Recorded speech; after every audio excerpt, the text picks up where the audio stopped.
A participação da população negra na política ainda é pequena. Na região, apenas 2 cidades têm prefeitos negros e a baixa representatividade também está presente no legislativo dos municípios aqui do Vale do Paraíba.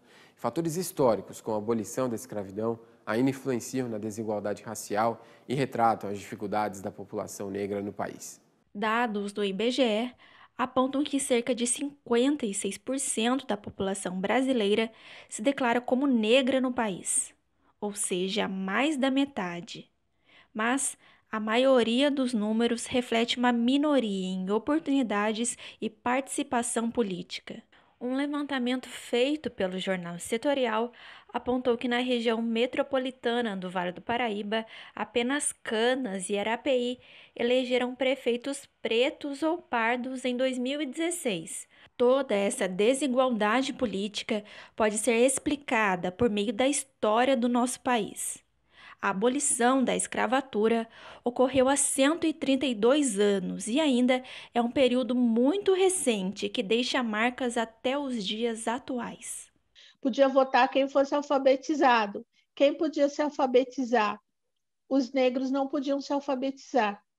Então, se eles não podiam se alfabetizar, eles não tinham direito à cidadania e também não tinham direito aos direitos políticos.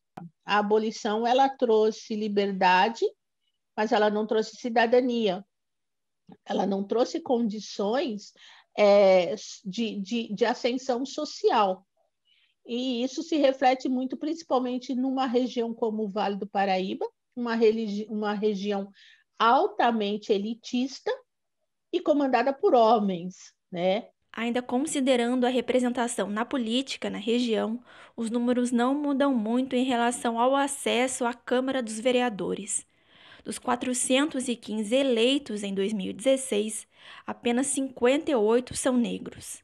Em vermelho estão as 12 cidades que não tiveram nenhum vereador negro eleito em 2016. Essas 2 cidades, aqui em verde, são Caçapava e São José do Barreiro. Proporcionalmente, são os municípios com mais vereadores pretos e pardos. Em Caçapava, são 5 dos 10 vereadores. Já em São José do Barreiro, são 4 dos 9 parlamentares. A diferença é ainda maior quando se analisa a participação das mulheres negras. Apenas 6 se encaixam neste perfil. Todos os índices de precariedade estão voltados para a mulher negra, ela só é campeã em pobreza. Nunca se viu o negro, né, e a mulher negra ou a mulher no poder. Né? O poder sempre teve uma cara, ele sempre teve uma cor, ele sempre teve um status. Infelizmente, a desigualdade racial no Brasil está presente em diversas áreas e não só na política. O elemento negro no Brasil ele sempre foi considerado um cidadão de segunda classe, vamos dizer assim, né?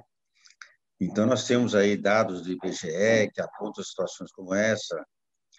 Esse levantamento aí que a emissora fez também com relação a políticos aqui no Vale do Paraíba, na nossa região, é um retrato do Brasil. As empresas, quando estão num processo de demissão, elas demitem primeiro os elementos negros, né, os trabalhadores negros. Quando essas mesmas empresas estão num processo de alavancagem, num processo de crescimento, e elas passam a contratar trabalhadores, elas contratam prioritariamente trabalhadores brancos ou não negros. Agora, analisando as candidaturas deste ano de quem deseja ocupar cargos no Legislativo e também no Executivo, são quase 7.000 candidatos. Apenas 25% são pardos, pretos, amarelos ou indígenas, ou seja, apenas 1.767 pessoas do total. Falar sobre o preconceito, tratar de desigualdade nas escolas e propor estratégias como sistema de cotas são alternativas e possibilidades para tentar minimizar a distância entre as extremidades sociais. Então, essas cotas, elas são um elemento reparador de um, digamos, de um débito que o governo brasileiro, o Estado brasileiro tem para com a comunidade negra. Sobre política você tem que aprender na escola. Sobre participação comunitária você tem que aprender na escola. E quem quer realmente fazer parte do sistema político tem que entender que ele está lá para servir ao público, e o público é o chamado povo. Além disso, o aumento da participação de negros na política pode atender às necessidades da população que não é branca e que precisam ser discutidas em diferentes cenários. A saúde da população negra. A população negra tem aspectos na saúde que não são os aspectos da população não negra, mas que eles não são observados. Nós temos uma lei de ensino da história da África e da cultura afro-brasileira que é de 2003 e ela não é aplicada nas escolas. A juventude negra, os homens pretos são mortos. E a gente só entende que isso pode ter algum processo de tentativa de melhora, de avanço, se a gente tiver no poder aqueles negros que possam falar disso, que tenham voz.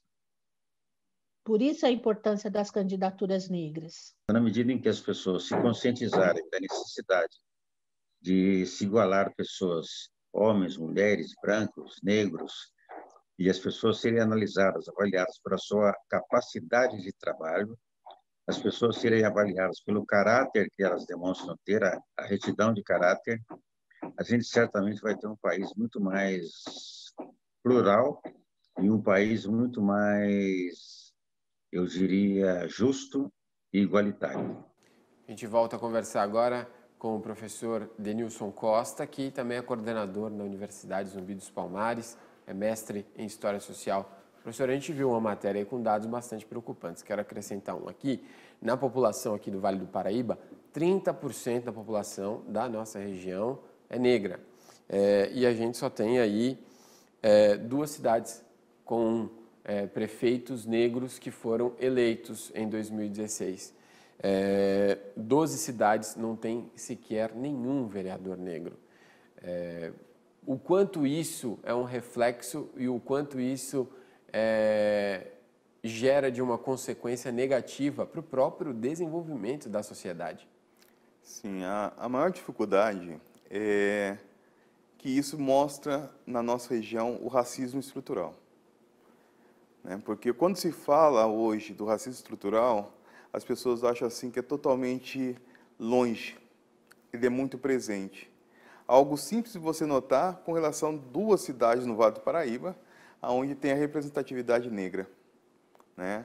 E num Vale do Paraíba grande, que deve muito a esse povo negro, pelo fato até mesmo de construção administrativa do nosso país, e de repente se depara com uma minoria, que eu posso dizer, ou não existente dentro da sociedade desse povo preto. E a preocupação maior de todo esse contexto é simplesmente o que vai ser a partir de agora essa representatividade. Porque quando se fala hoje com relação à sociedade em geral, quando se fala do povo preto, né, o negro, as pessoas acham que é mimimi. Tudo é mimimi. Né? Quando se fala de política de cota, né, ações afirmativas para o povo negro, é totalmente fora. Não, ele é muito presente. É algo que começa onde? Na educação. Quando se fala de saúde, quando se fala de política, não precisamos mais rotular, mas ainda rotulamos o negro. O negro não se identifica com, às vezes, as camadas diante da sociedade de representatividade pública, né? O gestor público. Então, isso precisa mudar. E para mudar, basta entendermos a nossa educação, basta entendermos a nossa república. Quando se fala de democracia, é muito fácil todo mundo falar de democracia, mas a democracia no nosso país, atualmente, ela tem pigmentação. Tem aquele que é negro, né, preto, ele não identifica como preto. Ele é pardo e não identifica como pardo.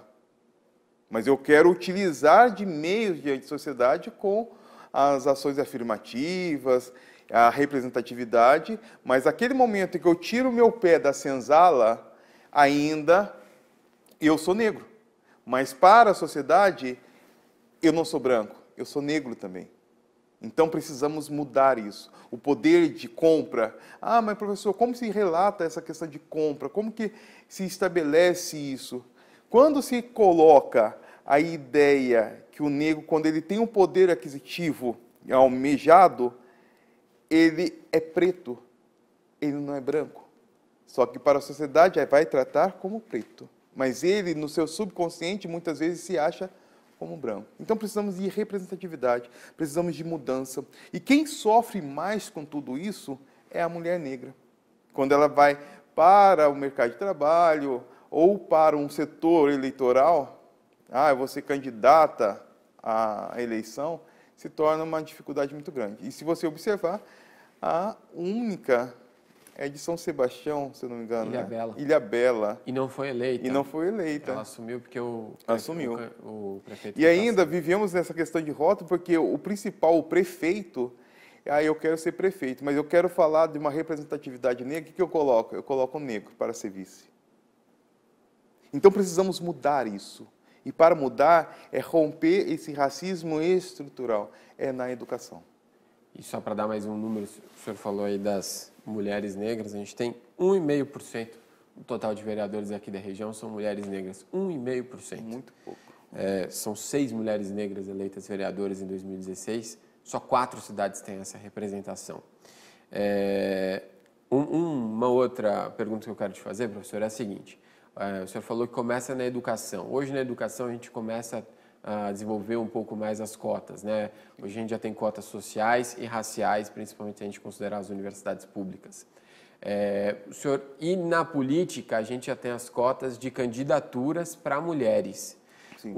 A Justiça Eleitoral já entende que financiamento de campanha, gasto de campanha dos partidos, eles também têm um mínimo para as mulheres, e neste ano há um entendimento da Justiça Eleitoral que tem que ter um mínimo também para candidatos negros. Sim. O senhor acha que deve ter mais ações afirmativas justamente para promover candidaturas de negros, o que ainda não existe, e para o financiamento, os gastos de campanha serem também com candidaturas de negros? Sim, com certeza. Ação afirmativa de objetivo, né? Algo que tenha como objetivo.